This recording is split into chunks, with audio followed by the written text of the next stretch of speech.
Bonjour les camarades.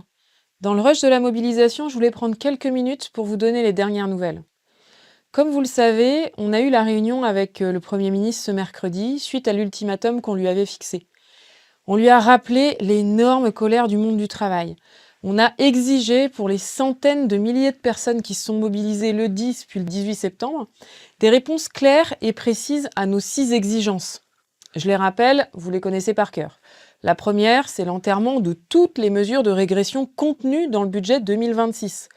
L'année blanche et la baisse des pensions, des allocations sociales, du salaire des fonctionnaires et des budgets de la fonction publique, la réforme de l'assurance chômage avec les 3 milliards d'économies qu'ils veulent faire sur le dos des chômeurs et des privés d'emploi, le doublement des franchises médicales qui conduirait à un reste à charge d'environ 200 € par personne, la suppression de 3000 postes dans la fonction publique, etc.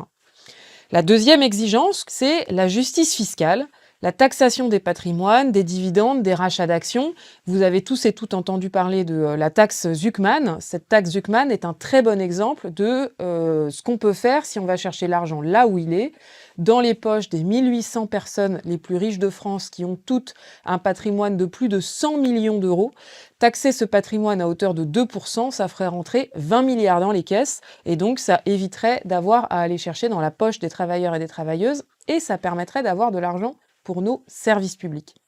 La troisième exigence, c'est la conditionnalité des 211 milliards d'aides publiques qui bénéficient actuellement aux entreprises sans condition ni contrepartie et qui sont absorbées par des multinationales qui licencient et qui distribuent de très larges dividendes. La quatrième exigence que nous avons portée, c'est des moyens pour nos services publics, pour nos hôpitaux, nos écoles, nos universités, etc., qui sont à l'os et qui n'ont plus les moyens de remplir leur mission. La cinquième exigence, c'est un plan pour arrêter les licenciements, réindustrialiser et décarboner le pays. Et puis, enfin, bien sûr, nous lui avons dit et redit qu'il était indispensable qu'il abroge la réforme des retraites et qu'il n'y aurait aucun gouvernement qui pourrait s'installer dans la durée à Matignon sans cette abrogation. Si aujourd'hui le pays est dans une crise démocratique profonde, c'est parce qu'Emmanuel Macron est passé en force sur la réforme des retraites il y a 2 ans. On l'avait dit, on en a le résultat aujourd'hui. Son passage en force, il le paye, il n'a plus aucune majorité, plus aucun moyen de faire passer ses réformes. Pour retrouver de la stabilité, faut abroger, il n'y a pas d'autre option. Le Premier ministre ne nous a donné aucune réponse claire, ce qui signifie que l'ensemble des régressions du précédent budget sont toujours sur la table. C'était d'ailleurs assez lunaire, parce qu'il avait à ses côtés 3 ministres démissionnaires. On avait donc en face de nous ceux qui ont élaboré le budget Bayrou, et on avait l'impression qu'ils étaient encore au mois de juillet, alors qu'on est en septembre, qu'il n'y a plus de gouvernement, et donc que le budget devrait être tombé. Mais le budget n'est pas du tout tombé, il est toujours dans les cartons.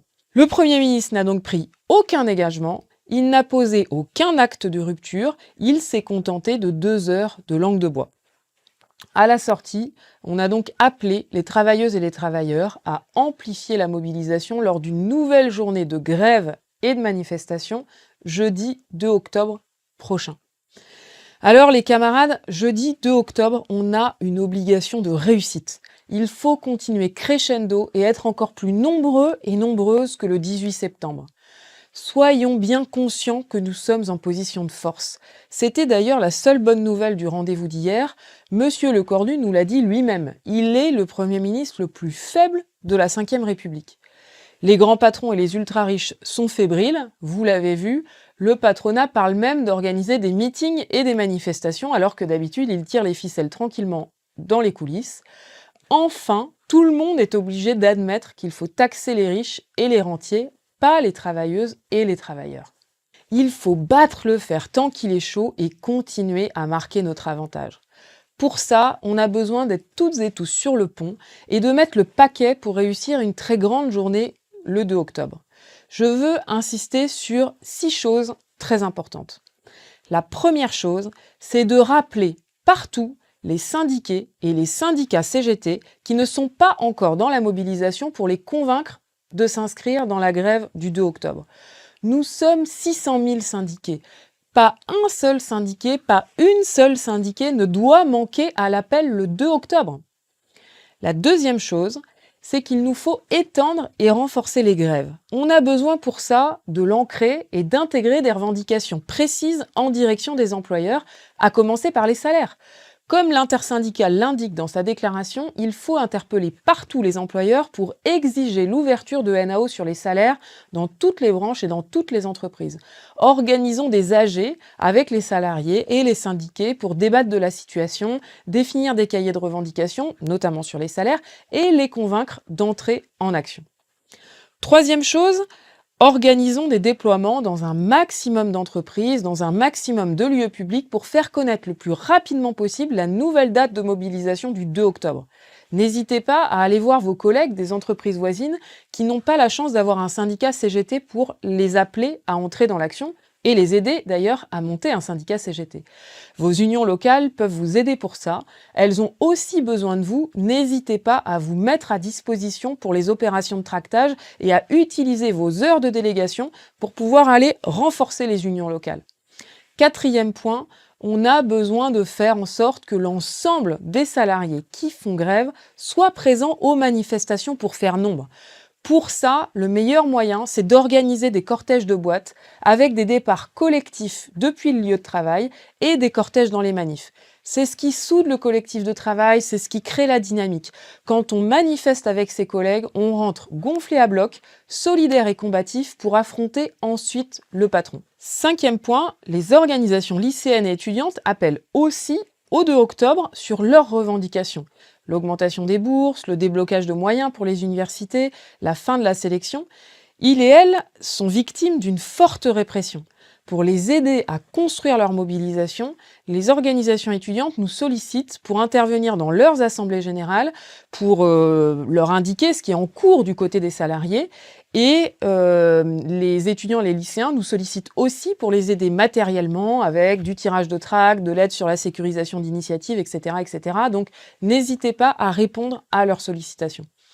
Sixième point, très important, évidemment, n'oublions pas de syndiquer. Les adhésions ont été multipliées par 3 ces derniers jours. Ça montre l'énorme dynamique qu'on est en train de créer. Et donc, c'est l'occasion de créer de nouvelles bases, d'augmenter notre nombre de syndiqués et donc d'augmenter notre rapport de force à moyen, long terme. C'est pas possible que des salariés participent aux manifestations, fassent grève et ne soient même pas syndiqués. Donc tous les salariés que vous réussissez à faire rentrer dans l'action, il faut absolument les syndiquer ensuite parce que c'est le moyen, et c'est ce qu'il faut d'ailleurs leur dire très tranquillement, c'est le moyen d'avoir un rapport de force de moyen long terme et pas seulement de faire une journée et puis de rentrer à la maison après. Camarades, pour finir, un énorme bravo pour toute l'énergie que vous avez déployée ces dernières semaines, qui nous a permis de faire une très belle démonstration de force et de réussir un sacré pari. C'est grâce à vous que les questions sociales font la une de l'actualité. Nous avons réussi à faire passer les travailleurs et les travailleuses de la colère à la détermination. Ils et elles sont non seulement convaincus que le budget est injuste, mais ils sont maintenant conscients qu'il y a des alternatives et qu'on peut gagner. Jamais, depuis 8 ans, nous n'avons eu de telles possibilités de faire aboutir nos revendications.